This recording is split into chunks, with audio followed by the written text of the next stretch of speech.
有人喺我直播間問我啊，話自己戴嘅貔貅咧，究竟可唔可以送俾人嘅？我就即刻勸住咗佢啦。自己戴個貔貅咧，又點可以送俾人呢？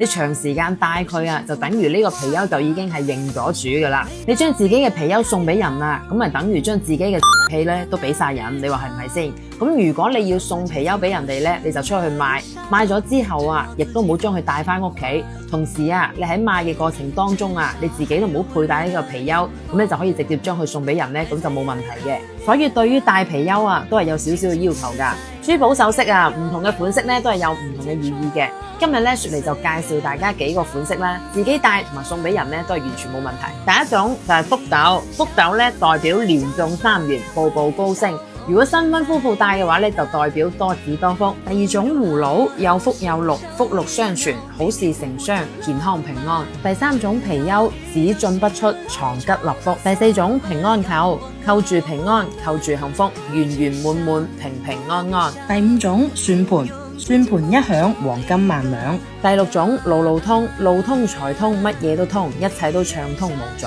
第七種福袋，招立福，代代有福。